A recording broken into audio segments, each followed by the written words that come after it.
자, 반갑습니다. 배동찬 교수의 맛있는 돈 이야기의 배동찬입니다. 자, 여러분 반갑습니다. 큰일이죠. 아무리 생각해도 진짜 큰일인 것 같아. 서울 평균 아파트 가격이요. 11억 원이 돌파가 되었는데요. KB국민은행 리브 부동산에 따르면 4월달 서울 평균 아파트 매매 가격이 평균이 11억 1,123만 원이라는 겁니다, 여러분. 저번 달에는 10억 9천만 원대에서 지금 1,000만 원대가 또 올라서 11억 1,000만 원대로 이렇게 올라섰다는 겁니다. 서울 아파트 가격은요, 2017년 3월 달에는 평균 가격이 6억 17만 원에서 2018년 10월 달에는 8억 429만 원으로 1년 7개월 사이에 2억이 뛰었고요. 2018년 10월 달 8억 429만 원에서 2020년 3월 달 9억 1201만 원까지 1년 5개월 동안 1억이란 금액이 또 올랐고요.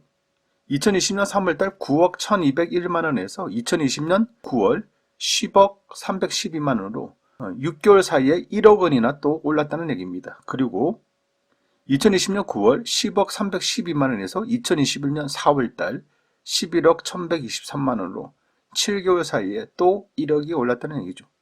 그리고 2017년 3월달 6억 17만 원에서 2021년 4월달 11억 1123만 원까지 총 4년 동안 무려 2배 가까이 아파트 거래 가격이 이처럼 올랐다는 겁니다. 금액으로 따지면요, 6억짜리가 11억대 된 거고, 강남 아파트 같은 경우에는 10억짜리가 20억대 됐다는 거 아닙니까? 비단 서울만 이렇게 오른 것도 아니죠. 분당보 아파트의 가격 그래프인데요, 84제곱미터예요.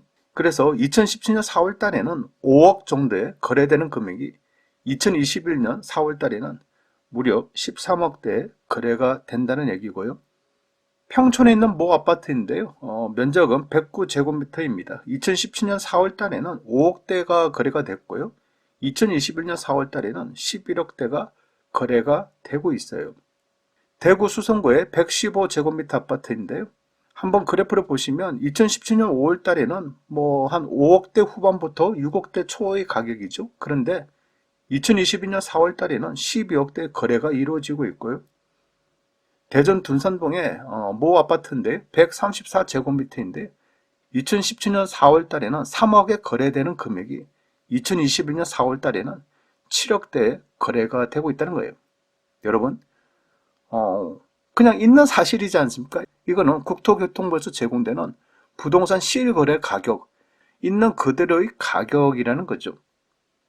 이러니 큰일이다라고 말씀을 드릴 수밖에 없다는 겁니다.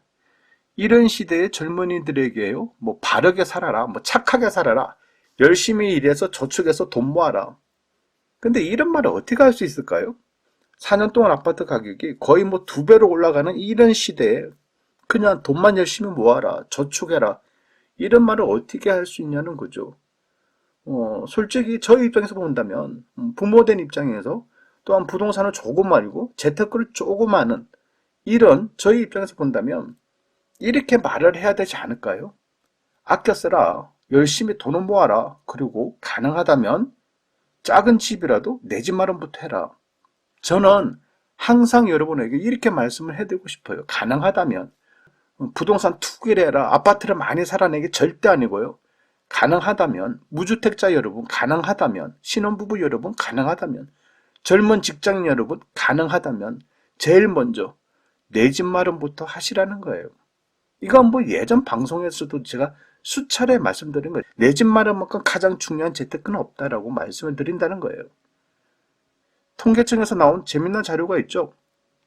신혼부부 5년간 주택 소유한 경우가 28.7%이고요. 5년간 미소유가 40.7%라는 얘기죠. 여러분, 이것을 보고 여러분은 무슨 생각을 하시나요? 저는 이렇게 생각해요. 여기서부터 부의 양극화는 시작이다. 어떤 신혼부부들은 결혼하자마자 주택이 있다는 거예요. 그리고 5년 동안 계속 주택을 소유할 경우가 28.7%고 아예 5년 동안 주택 없이 쭉 있는 경우가 40.7%라는 얘기입니다, 여러분. 요 얘기는 양극화의 시작이죠.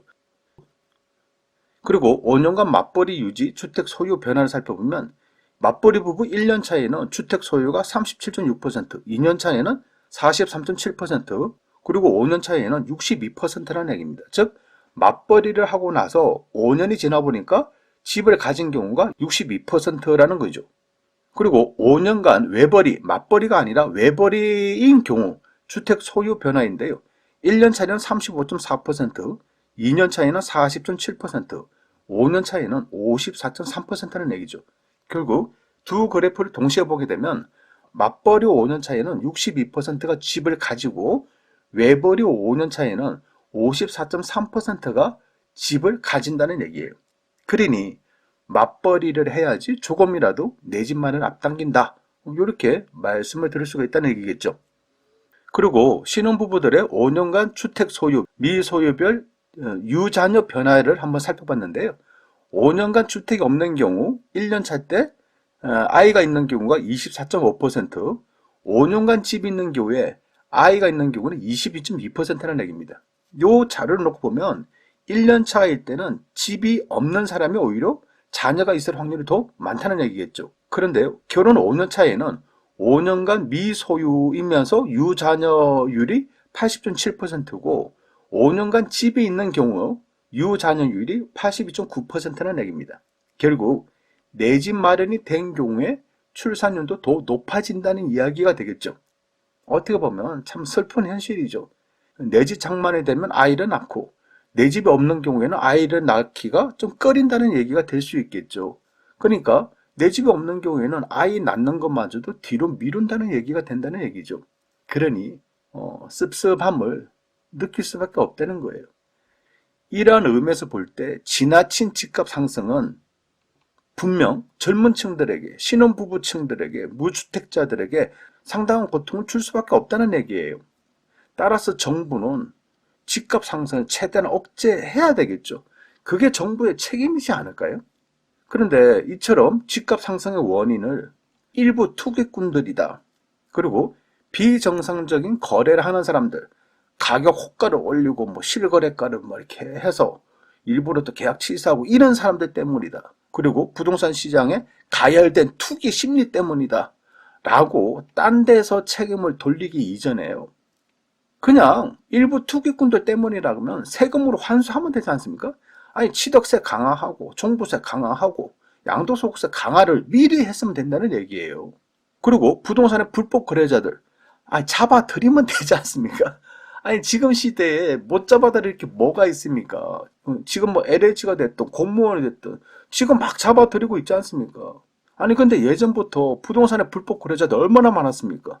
과거부터 잡아들일 수 있는 거를 왜 지금 사건 터진 이후에 이렇게 잡아들이냐는 거죠. 미리 할 수 있었는데. 그리고 가해된 투기 심리, 이게 문제라고 하는데요. 제일 중요한 건 집을 사도 아파트를 사도 가격이 안 오른다. 이런 확신을 시장에 심어주면 누가 집을 사겠습니까?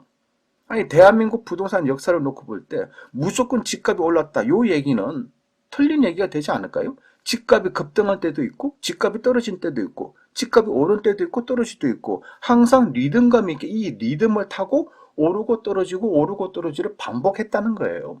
집값이 많이 오르면 부동산 규제를 해서 집값을 잡았고 집값이 너무 많이 떨어지면 부동산 규제 완화 정책을 펴가지고 부동산 경기를 살렸지 않습니까? 이게 반복적인데 이러한 반복적인 부동산 정책을 잘 펼침으로써 집값이 안정하게 되지 않습니까?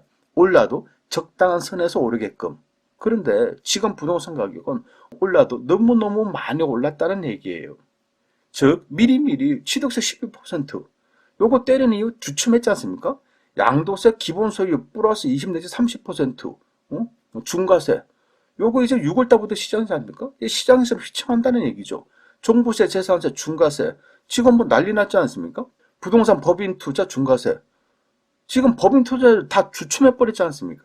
분양가 상한제 전국 시행, 투기 가해지구, 조정 대상 지역 전국 시행을 하면 분명히 부동산이 잡힌다는 얘기예요. 여기다가 주택 공급까지 확대를 하면 부동산은 잡힐 수밖에 없다는 얘기가 되겠죠. 그런데 지금 부동산 가격이 이렇게 돼버렸어요. 아직까지도 분양가 상한제 전국 시행 안 하죠. 투기 관리지구, 조정 대상 지역 전국적으로 시행을 안 하고 있어요, 여러분. 그리고 공급 확대. 이제 막 얘기가 나온 거지 않습니까? 그러면 미리미리 공급 확대하고 묶을 거 다 묶고 여러분 부동산 가격이 이처럼 급등하진 않았다는 얘기가 되겠죠.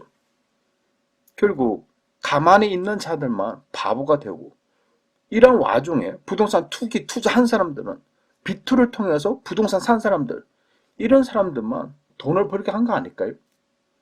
이러니 젊은 세대들, 신혼부부들, 사회초년생들, 집값이 떨어진다고 하기에 기다렸던 자들, 무주택자들에게 부동산 절망감만 안겨준 것은 아닐까요? 그리고 그네들에게 이렇게 또 말을 하죠. 열심히 일해라. 열심히 돈을 모아라. 아껴 쓰고 저축해라. 투자, 투기 한눈 팔지 말고 집값은 반드시 떨어뜨릴 테니까 열심히 일해서 저축만 해라. 참, 이거 뭐 왠지 모르게 어른으로서 다음 세대에게, 우리의 젊은 세대들에게 좀 미안하다는 느낌이 든다는 얘기입니다. 분명한 거는 압구정도 한양 3차 아파트 127제곱미터인데, 이처럼 2008년도 17억에서 2014년도 14억으로 5년 동안 이처럼 3억 정도가 떨어진 시기가 있었다는 거예요, 여러분. 무조건 부동산 가격이 올라갔다는 아니에요. 이처럼 떨어진 시기도 있었다는 얘기고요. 지방에 있는 중소도시 또한 마찬가지예요. 2014년도에 지방 중소도시 105제곱미터가 매매되는 거래 금액이 1억 5천대에서 1억 7천대 사이에 이렇게 거래되다가 2018년도 6월 달에는 이처럼 1억 2천대까지 가격이 떨어졌다는 얘기예요, 여러분. 이런 시기도 분명히 있었다는 거죠. 그러니 부동산 정책을 어떻게 펴느냐에 따라서 부동산 가격이 확 달라지지 않을까요? 그러니 젊은 사람들이 정말 원하는 거는요, 무주택자들이 지금 원하는 거, 1가구 1주택자들조차도 지금 원하는 거는 그냥 집값을 잡아달라는 거예요. 중요한 것은요, 지금 정부는 집값을 잡지 못한다면 미래사에 대한 제약이라는 것을 꼭 알아주시면 좋겠다는 거죠. 이상까지 배종찬 교수의 맛있는 더운 이야기였습니다. 감사합니다.